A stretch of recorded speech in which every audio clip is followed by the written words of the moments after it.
family came to America, is to be a Uranus joke for Tony Kornheiser on PTI. This is the dream. It's the dream. Great. That's inscribed on the American Statue of Liberty. dream, huh?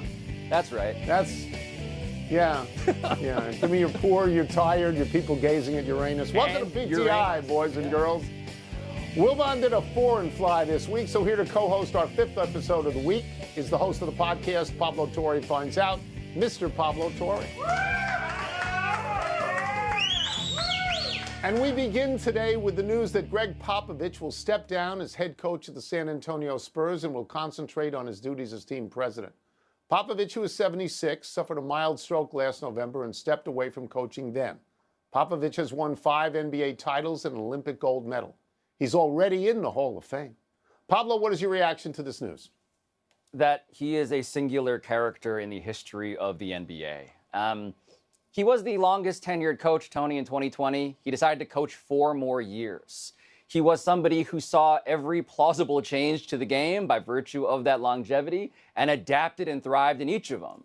He was a guy whose teams didn't shoot a lot of threes, and then they did. He was a guy whose teams weren't known for being the global hub of NBA basketball, and that's exactly what they became. He mastered load management to the consternation of the league office. He was somebody who knew how to court superstars until they got mad at him like Kawhi Leonard. He is a guy who has seen and done everything, and his coaching tree, as the last point here, I counted 91 branches, 23 of whom were head coaches in the NBA and WNBA. It is a run unlike any other. I don't know how anybody could aspire to replicate it. So I have a more personal look at this than you do because Popovich and I are the same age, and I was hoping he would come back to coach.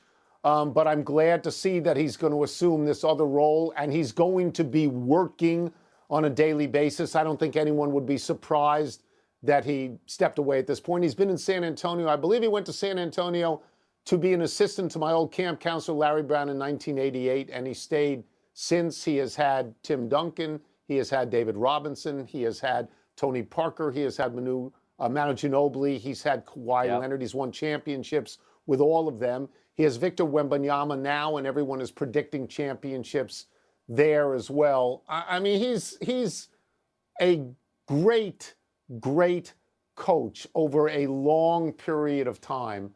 I don't know what we're going to say, well, we'll never see his like again, because you always get in trouble when you say that about someone, because someone does come along, as we see all the time. But he's a very special coach there. There's talk that it could be a safe and good landing spot for Giannis Antetokounmpo to come to San Antonio. And if that were to happen, and he would go out there with Victor Wembanyama, you would say, where have I seen this before? Well, where you've seen it before is with David Robinson and Tim Duncan, and Gregg Popovich won championships that way, But I detect in your caveat there, we see figures like this happen all of the time. Never say there'll never be another one like you. Right. I detect in there a bit of just your own personal anxiety about yourself at this age, frankly, more than an actual argument as to why we might see anybody claim this level of longevity. Look, the thing I think about with Pop, Tony, that also reminds me of you just a bit here, at a certain point, he became so established and unimpeachable in his role that he could just say and do what he wanted. And so the only question was, when did he want to move upstairs? And so no one's surprised by this except for the people who thought that this guy needed to do this to wake up in the morning. And so Pop, the legacy, is as much about how long someone can do this, let alone whether they're allowed to do it. And he earned every bit of it. He earned every hour that he worked there. Again, if we're the same age and I wonder about these same things, I would like to see him on the bench. That's all I'm saying. But this is fun. I detected that too. I detected that too. Yeah. We move now to the New York Knicks eliminating the Detroit Pistons from the playoffs last night by beating the Pistons in Detroit 116-113. The last frantic seconds of the game featured a go-ahead 3 by Jalen Brunson for the winner, and a fumbled pass by Malik Beasley for the losers. Pablo, what stood out most to you about the final 2 possessions? The clutchness of Jalen Brunson. And it is hard, again, in this topic, too, to go historical, to avoid the history, to not plumb the depths of your own assessment as an ancestral Knicks fan, because what do you possibly compare this to? So Malik Beasley in the first possession that we were looking at there, he fumbles. He is melted underneath the pressure and the spotlight. And Jalen Brunson does what, I don't know, we haven't seen since Clyde Frazier in getting better when the moment gets biggest. And so in terms of what Jalen Brunson is and what these Knicks are, they are the opposite of a team in Detroit that has lost yet another home playoff game. They're actually meeting the moment under tremendous, tremendous scrutiny. And that feels like, again, Clyde-ish, Clyde-esque. Yeah. So that's the team of my youth. That's the greatest passing and shooting team I have ever seen in all the years that I've watched basketball. I'm not going to compare Brunson to Walt Frazier. You got a long way to go to be Walt Frazier. You got a long way to go to be Willis Reed. You got a long way to go to be Patrick Ewing, Bernard King. I mean, you got to win a championship. I mean, now they're in the second round. But what it looks like Jordan, in the game against Utah. That's what it looks like more than Walt Frazier. Yeah, more than Walt Frazier. I have a larger view of this that, if you'll indulge me for about 30 seconds, I am relieved that this thing ended in 6 games, not 7. I am relieved that it ended in Detroit and not New York, because if it goes back to New York for Game 7, and if the Knicks win there, then Detroit stands up and they say, what did you do to us? We justifiably think that you stole this series from us because at the end of Game 4, you didn't give us the foul call that you had to give us, that you said was a bad no call, because then we're down 1 and we get 3 foul shots and we win that game. So if they lose in 7 in New York, they can say to the NBA, you robbed us. But when they lose in 6 at home in Detroit, Pablo, I think that takes a little bit of the starch out of the argument. I also wanted to make sure of a quote by Malik Beasley here, which I'd written down as, I'm the best shooter in the world, and I felt like I should have gotten a shot off in the last possession. You're the what? You're the best shooter in the world? Well, first of all, if you're going to be the best shooter in the world, you have to catch the ball to shoot the ball. 1. So you're not the best catcher in the world. This is the second time in a couple of days we've seen fumbles very late in the game that may have decided a series. Gary Trent Jr. By the way, this series, yes. But this series, game to game, was a real wooden roller coaster, to make another New York reference. Like, it felt like the wheels were going to fall off. It somehow got to be entertaining and exciting every single time. Meanwhile, by the way, as much scrutiny as we put on, Luka Doncic, Nico Harrison, and that, the Mavs had Jalen Brunson. They had the guy, yes, they did. Tone. And so, so I turn now, I suppose, logically, to the Lakers, who are out of the playoffs, and JJ Redick is sharing his thoughts on how to have a stronger run next season. Redick says the team needs to get into, quote, championship shape, adding, quote, and we have a ways to go as a roster. Certainly, there are individuals that were in phenomenal shape. There's certainly other ones who could have been in better shape, end quote. So, Tony, what do you read into that remark? I mean, there's just no other way to read this except to step back and be amazed by it. And I'm not saying he's wrong. I'm not saying Redick is wrong. Great teams are in great shape, but this is so directly used as an arrow into Luka Doncic's apparently too large hide. I mean, that's what this is about. This is Luka Doncic is not even under long-term contract with the Lakers, but there's nobody else on that team that anybody ever says is fat and out of shape. It's only Luka Doncic here. I mean, I know that JJ Redick has said he can do better as a coach. I thought he did a very good job in his first year as a coach, bringing them in third.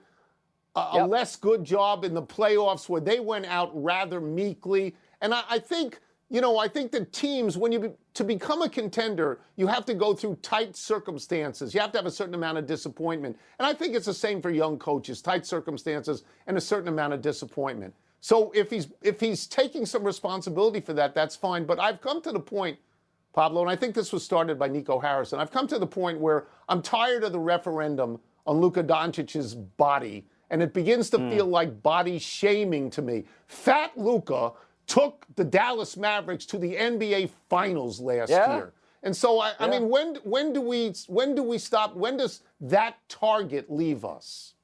I don't know if it's leaving us.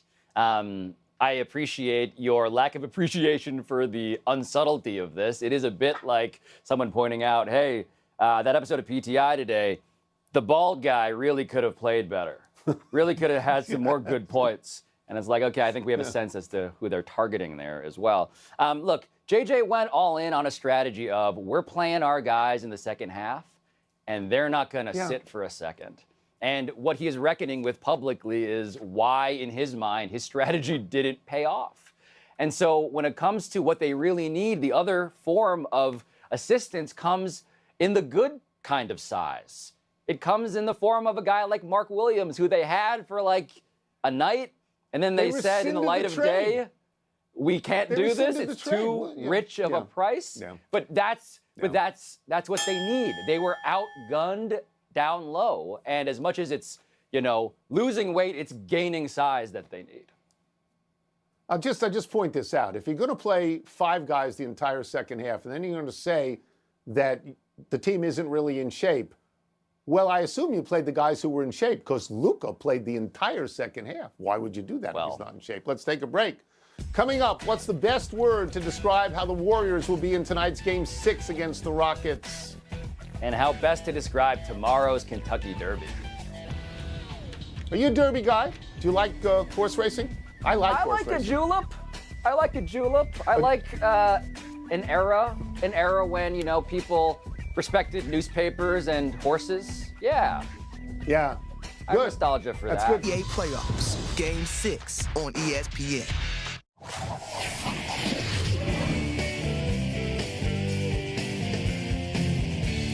Time to go word for word with Harvard's own. What's first? In tonight's Game 6 against the Rockets, the Warriors will be blank. So my word is defending. And I don't just mean, Pablo, I don't mean like on the court in a basketball sense defending. I mean defending their reputation and perhaps even, defending their legacy. Look, if they lose this game, their run is over. Now, their run may be over anyway, but this would be symbolic because they would have lost to a younger team, and that would put them over there somewhere. But if they win this game, these are the Warriors we've come to know and love. This is the old, wise Warriors team, and they're not actually done yet. They tanked Game 5 because discretion is the better part of valor. And they got to come all out, all in on this game. This game is their championship game. Yeah, but that's why the Warriors will be throbbing. They'll be throbbing. And I say that because I saw that photo of Steph Curry's thumb in which there is a new ball attached to it. And the whole thing in Games 4 and 5 that the Warriors believe that the Rockets, those young, cunning Rockets, targeted it. Fouled him hard on the thumb repeatedly. And then meanwhile, when it goes to the Jimmy Butler of it all, he's off standing in a corner somewhere limping around because, of course, he's Jimmy Butler and he, too, is old. And so when it comes to what the Warriors are going to be doing, it's going to be overcoming a physical disadvantage by way of, yes, as you put it, father time and the slow march of the flawed meat sack that is the human body. So then I take it you think they are going to lose, whereas I think they're going to win tonight. I think they got the one last game. You think they're going to lose, right? I think an injured Jimmy and an injured Steph is exactly what the Warriors would want to not happen to win a long series. And I watch those Rockets, man. Jalen Green's jumping everywhere. Alperen Şengün is, looking like he should have been yet another international star the Spurs drafted. Like, it's incredible. The Rockets are a really good young team. Intimidating. All right, what's next? Saturday's Kentucky Derby promises to be blank. So my word is soggy. The forecast is it's going to rain all day in Churchill Downs, that it could rain as much as 2 inches in Churchill Downs. Sloppy conditions like that, they really hurt favorites and they really help long shots.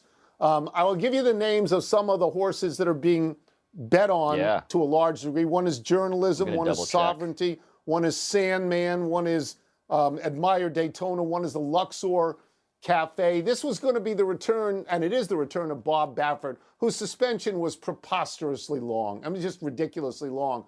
But one of his horses, Rodriguez, was scratched the other day. So my friend Eddie is going to bet Sovereignty. Kenny McPeak, who trained the winner in the Derby last year, is going to bet, thinks Sovereignty is going to win. The great Andy Beyer thinks journalism is going to win. I was a journalist for a long time, so I'm inclined to want journalism to win because there ain't journalism anymore. And my friend David, who was a journalist for a long time, suggested he doesn't care if journalism wins as long as he beats this one other horse in the field, Publisher. And that's a newspaper joke, and it's actually pretty funny, though only 3 people have gotten that. And let me thank you for not being Wilbon, because he would have dismissed this whole thing and just called it the horsies and would have said, shut up with it already. When the fact is that more people will watch the Kentucky Derby, more people than will watch the NBA Finals. It's true fact. Yeah, my main frustration with you is that my approach was going to be, it'll be ink-stained because I'm picking journalism. Oh. I'm picking journalism, but you sort of got to the whole thing. Look, I am too young for this, admittedly, but I love the idea that for 2 minutes, Tony, you get to feel like journalism is alive again. That the youth that you knew, the industry that I missed, can somehow be thriving. I do like indulging that fantasy. It'll be great. For 2 minutes. It'll be great. My grandsons will never understand what I did.